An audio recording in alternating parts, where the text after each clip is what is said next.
Our programs offer many languages. Please visit suprememastertv.com/schedule.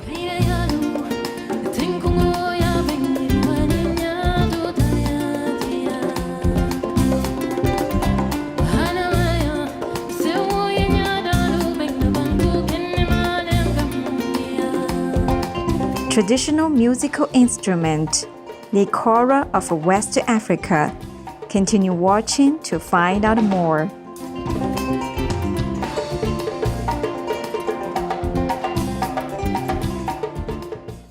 No to vegan, cause all the cowardly people do that.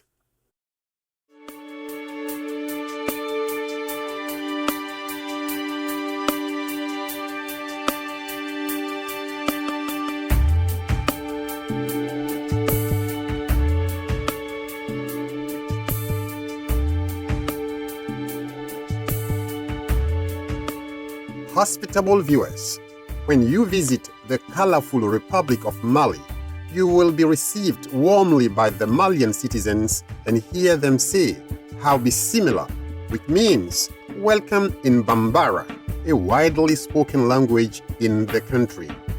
I'm Tumani. The friendly Malians thank you for your exceptional dedication to the environment and your community.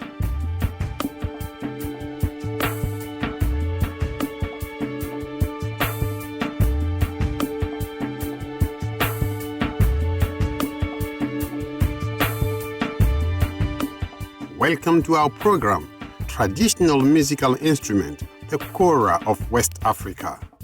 There are countless different types of musical instruments in the world. Their melodic sounds bring comfort, beauty, and upliftment to our lives.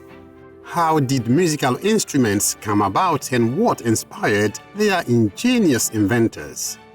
Supreme Master King Hai once revealed the following knowledge to us. In ancient times, the spiritual practitioners who are connected to heaven at times try to replicate the mesmerizing, wonderful music of the celestial abode by creating instruments. So many of the instruments we have, like the harp, the piano, the violin, the flute, the Scottish bagpipes, etc., they all correlate with the sounds of real heavenly realms, except the real ones are much more incredibly uplifting.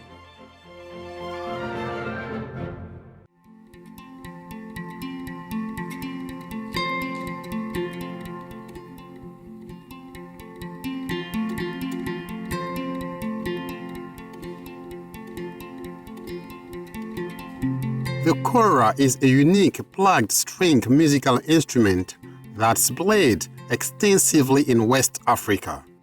This handmade harp-look instrument belongs to the family of calabash harps in the West African Mandinka culture. As one of the most sacred musical instruments in this region, it's said that the kora is able to facilitate communication between members of different cultures. The kora was an extremely popular instrument in the 18th century because of its soft, melodious sound. It became a symbol of modernity and cultural authenticity in West Africa in the 1960s, and kora players were made national celebrities.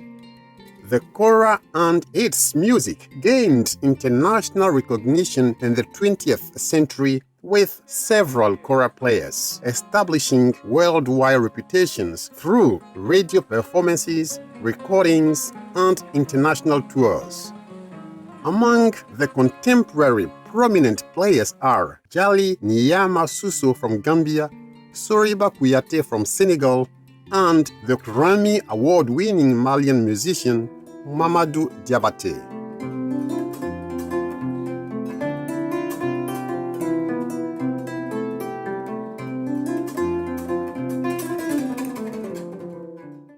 One of the main centers for kora playing is the Gambia River Valley.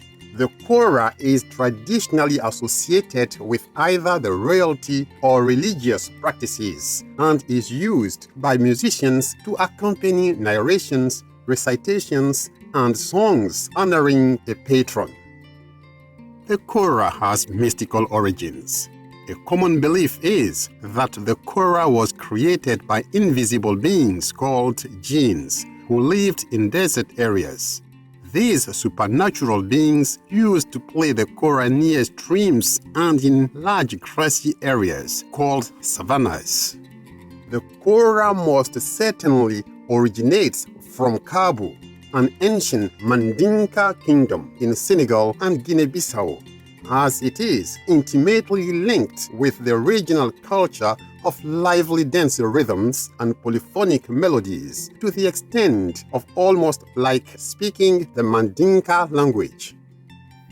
The kora became the most significant musical instrument in Mandingo history and was played from the day His Majesty Mansa Musa was enthroned as King of Mali in the 14th century, up to the day of His Majesty Mansamba Janki Wahali Sane's crowning as Emperor of Kabu in the 19th century. It is unclear when the kora first appeared. The 1799 book Travels in the Interior Districts of Africa by Scottish explorer Mungo Park mentions that in 1797, while he was cruising along the river Niger, he chanced upon a large 18-stringed harp, the koro. However, many kora players dispute that their instrument only came into existence in the 18th century and say that its first appearance was in the 13th century. The kora is played in Guinea, Guinea-Bissau, Mali, Senegal, Burkina Faso, and the Gambia. In Guinea, kora players are called lute carriers, while in Senegal they are known as carriers of a hand drum, sabar. The Senegalese national anthem, Le Lion Rouge or the Red Lion, contains this verse on the kora. Pensez tous vos koras, frappez le balafon, which means everyone strum your kora, strike the balafons.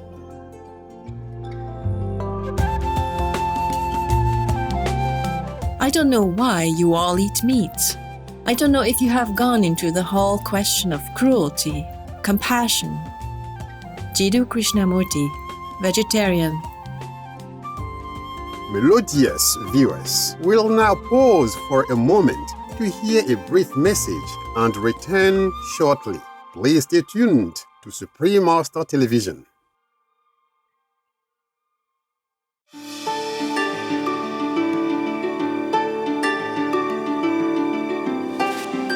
Welcome back to our program featuring the traditional West African musical instrument, the kora.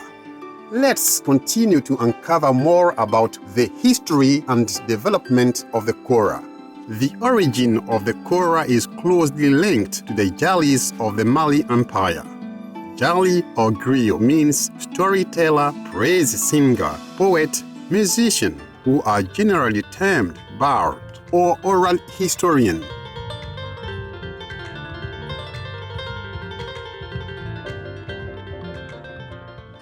A traditional kora player is called the korafula and is a successor of the Jali families of oral historians, genealogists, and storytellers.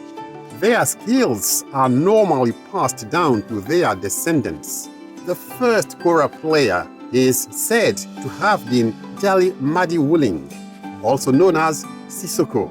According to a Mandinka oral tradition, Sissoko is the one who discovered the kora in the 16th century by requesting a jinn at a mysterious lake called Sinementing to make him his special musical instrument that no griot had ever owned or played before. This myth further added to the mystery of the sacred kora. Nevertheless, Many people agree that the Kora is on loan to the griots from the jinns as illustrated by the irrational behavior of the musicians, as though they are under the spell of the jinns who inspire them to play this instrument.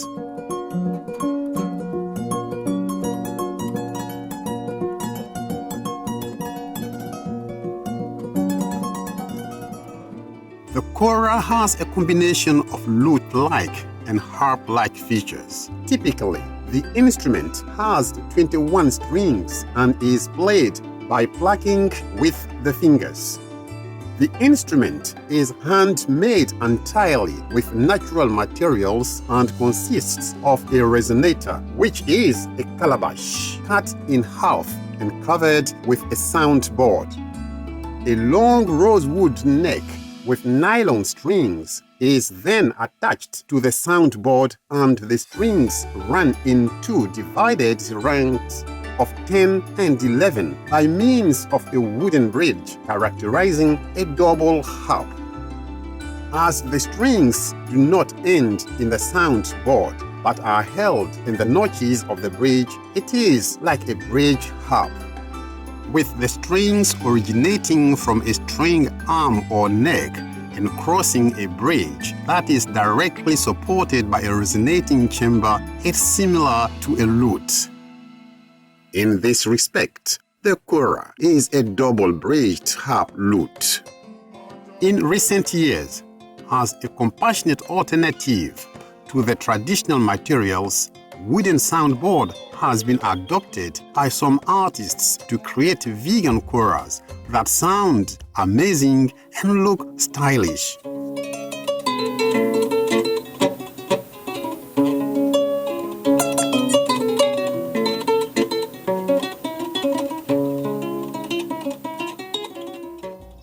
The Kora is played with both hands.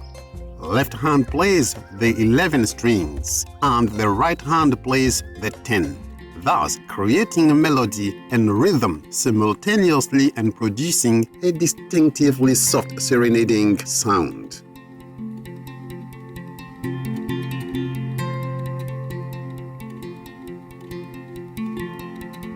Kora fingering techniques are identical to the banjo picking and strumming style, which also include adding triplets, a characteristic of the Scrabs style of banjo playing. Thus, when played in the traditional style, the sound of a Kora is similar to that of the harp as well as to that of the guitar played in flamenco or delta blues, plucking a polyrhythmic pattern with both hands.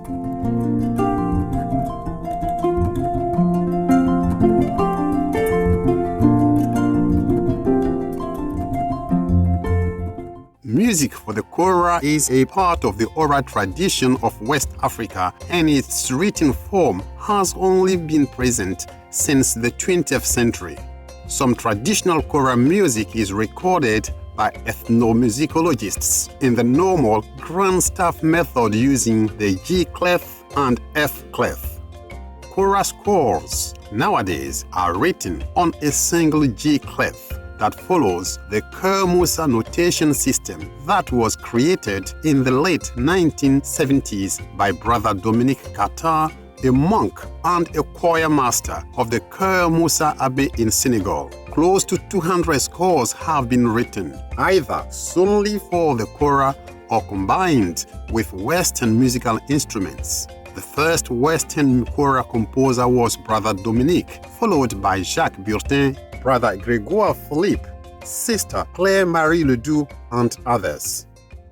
Nowadays, Kora music is a fusion of art with other musical traditions. For example, the concert in the Kora Dialogues series, sponsored by Bonsar, the Brussels Center for Fine Arts, which pay tribute to the adventurers who honor the primary purpose of their art solely to promote communication and encounters among individuals.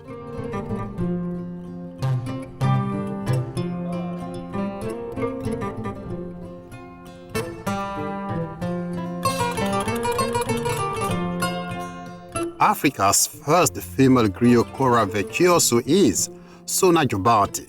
Her grandfather was the master griot, Amadou Bansang Jobate. The Kora is traditionally played by male griots and never by females, even though it is normally passed down from one generation to another. Sona Jobate is a renowned singer and composer who blends traditional music with blues and Afropop to produce impressive pieces of music. We'll now conclude our program with an excerpt from the Kora composition, Gambia, written by Sona Jobate, especially for her country, the Gambia, which is built on peace and stability.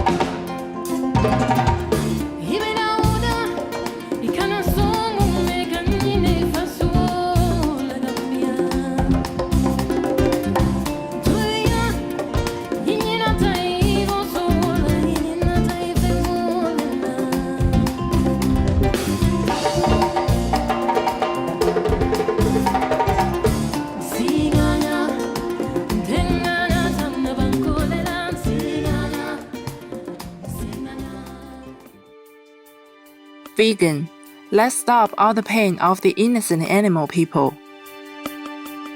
Artistic viewers, we are grateful for your company today during traditional musical instrument, the Kora of West Africa. Up next is the Prophet Muhammad, peace be upon him, and loving animal people, right after noteworthy news. May we all do our part to beautify the planet through the grace of Providence.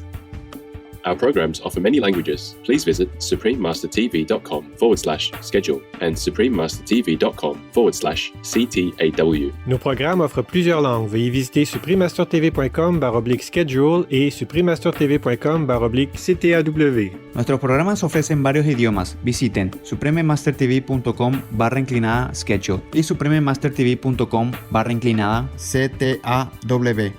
Chương trình của chúng tôi cung ứng nhiều ngôn ngữ, xin xem suprememastertv.com/schedule và suprememastertv.com/CTAW.